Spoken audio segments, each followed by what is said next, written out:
Guys, I want us to talk about Nigeria. Let's talk about Nigeria small. You see, Nigeria today played against Egypt in the pre-AFCON game. It was a friendly game. They lost that game by 2-1. And a lot of Ghanaians are laughing at Nigeria on social media, especially on TikTok, just because Nigeria lost by 2-1. But let me tell you this, it is a blessing in disguise. If you're a Nigerian, please come forward because this is very important. We have to talk about this. My name is Adam. I'm a Ghanaian. I'm going to give my honest opinion on the game. The game Egypt played against Nigeria, where Egypt won by 2-1. There is nothing to worry about. Ghana is not going to the AFCON. Trust me, a lot of Ghanaians are going to support Nigeria. The few ones that are not going to support Nigeria, I wonder which country they are going to support. Anyways, I'm also going to support Nigeria. I tip Nigeria winning the AFCON. But then Nigeria needs to correct certain things. From what I saw today, I want to give my honest opinion on certain things that the coach must correct. So please make sure to like, subscribe, and also turn on notification. My name is Adam. Once again, I'm a Ghanaian. I'm here with my honest opinion. So guys, quickly, let's start. When the starting lineup came out, a lot of people were like, which kind of starting lineup is this? But I had no problem with it. It's a friendly game. So it allows the coach to experiment, to try new things out, to cement certain, decisions that he already has. And that is why that lineup had nothing wrong to do with the results that happened. I had no problem with the lineup. The most important thing is having a system, a tactics, a style of play. When you are able to do that, no matter the personnel change, you're still going to get the result. So that was all I was hoping to see. And it was very clear. Nigeria were lacking in the creativity department. That midfield was so flat. And it was so bad to see because if Nigeria do not get their things right, it would affect them at the AFCON. And it was good that today we saw that they were lacking creativity. So you could see the likes of Paul Unuachu dropping deep, Chidera Ejuke dropping deep. All of them were dropping deep because they wanted to get into the action. Now, when that starts happening, do you know what that causes? Less number up front. In Nigeria today, I'm going to say it. I'm just going to be honest. If no one is going to say it, I'm going to say it. A lot of square and back passes. It's either the defenders are passing amongst themselves or the midfielders are passing amongst themselves or they take it back. Most of the passes Nigeria had, though they had a lot of passes, it was happening in their own half. They were not threatening enough because Paul Unuachu was heavily marked, and two, he was not getting the services. The ones supposed to give him the services were rather dropping in deep to pick the ball. But then Dele Bashiru, my, I like that guy. Dele Bashiru was the only one trying to do something. He takes the ball, drives to the opposition box, tries to create something. Same for Chidera. He also did almost the same thing, and I kind of liked it. But I felt like it should have been the other way around. They should have received those passes so they can drive forward, but they were rather dropping in deep to make that happen, which was not bad. But then let's talk about certain things I noticed, certain lessons that I believe Nigerians would be interested in. Let's start with the defense. Chidiozie Awanziem was the captain.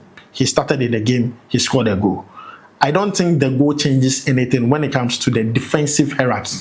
It still remains the same. I don't see him playing ahead of Calvin Bassey. I don't see him playing ahead of Semi Ajayi. He was okay, but for me, I think he lacked that leadership at the back line. He was not instructing the other defenders. He was not speaking enough. He was not vocal. I did not like that fact. But he scored a goal, and that goal was very important. I like that goal very much. Now, let's also talk about certain things the defenders lacked today. Look at the 2 goals Nigeria conceded. The first one was due to lack of anticipation, lack of focus. Because I felt like Zaidu Sanusi and Ego Ugbo could have done a better job to have prevented the services from Zizou to Sabe to score the first goal. That is my honest truth. Ego Ugbo, Zaidu Sanusi could have done better to prevent that one.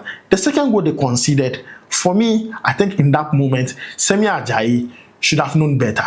Because now there are new ways to beat an offside trap. And if you go back and watch the whole goal again, the second goal Nigeria conceded, Mustafa knew he was in an offside position and did not interfere with the play. So Zizou, coming from back, he was not offside. He now initiated the play, played Mustafa onside, and then Mustafa scored the goal. And they were complaining that it was an offside. If they don't work on this, World Cup. Sorry, Nigeria. I know when I said World Cup, you're happy. Eh? Don't be happy. Let's talk about AFCON. Now, AFCON, if you don't work on that, a team could use it against you. I know people will still be arguing it was not an offside. He did not even interfere with the play. You understand my point? So they need to work on that. And also, Amasu Basugi, I felt like he could have done better saving the second goal.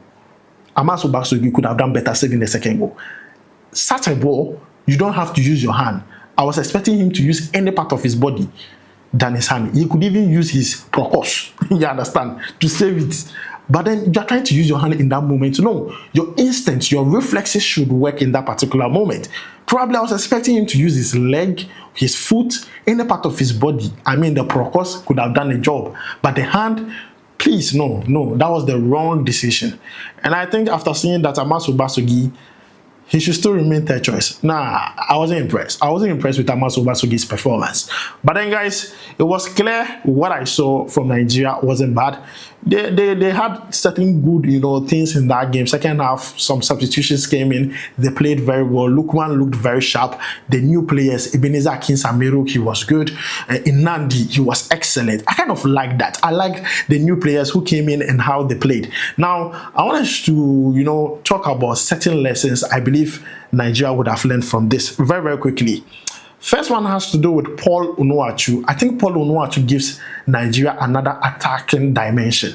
If you saw the way he played, that is not Victor Osimhen kind of play. That is a Paul Onuachu kind of play. So if the coach wants to use Paul Onuachu to the best of his abilities, he needs to have a tactics, a plan that will suit the player. Today, I liked almost everything he did. He wasn't getting the supplies, but then he was on point. Press. No. Okay, it's okay. I liked what Paul Onuachu was doing in the game. He was excellent. He had everything right, in my own opinion. I'm going to give him an 8/10. Also, let's talk about other lessons I believe Nigeria could have learned from that game. Now, the next thing is Bright Usayi Samuel. He impressed me a lot. We all know Ola Aina isn't around. So Bright Usayi Samuel stepping in. He looked sharper. He knew when to go forward, when to stay back, how to defend. Crosses were going in. So Bright Usayi Samuel, another 8/10. And I think the coach got that one right. Super player. Let's see what happens when the AFCON starts. Igor Ugbo, as much as he had that blunder in the first half, I think he was pretty much very good throughout the game until he got substituted. So it's good to have a player, as a substitute like that on the bench. He could do a very good job when coming on. Also, as I said, Amasu Basugi, no, third choice. He shouldn't come close unless something drastic happens. I was not impressed. I did not like it at all. Also, Chidozie Awanziem, as much as he scored a goal today, I don't think he jumps the hierarchy and starts games for Nigeria. He was good, but I don't think he's vocal enough to be a leader at the back there. And also, Nigeria need to start creating. That midfield lacked creativity. It lacked the sense of innovation. I mean, I was expecting them. A lot of midfielders played today. I'm not going to lie to you. Ebenezer Akinsameru, Rafael Onyedika, Frank Onyeka, Dele Bashiru, 4 midfielders, and still they were lacking. As much as Dele Bashiru was playing a different role, I was hoping that the midfield would conjure something together and be more creative and get those passes going. That did not happen. And you and I, that is what I'm saying is true. Now, the players that came off the bench were quite superb. They did very, very well. I like this Cyril Desses. He came in. I saw a glimpse of what we could expect at the World Cup. Different profile to Paul Onuachu and Victor Osimhen. Depends on how or where he plays. He's going to do well. But I don't see him as a starter for Nigeria. Also, other players that came in, Lukman, he was excellent. Lukman looks very sharp, and I think it plays in favor of Nigeria. But then, guys, let me know what you think about the way Nigeria played. I don't think it was that bad. I don't think it was that bad. I think they just need the cutting edge when it comes to scoring goals.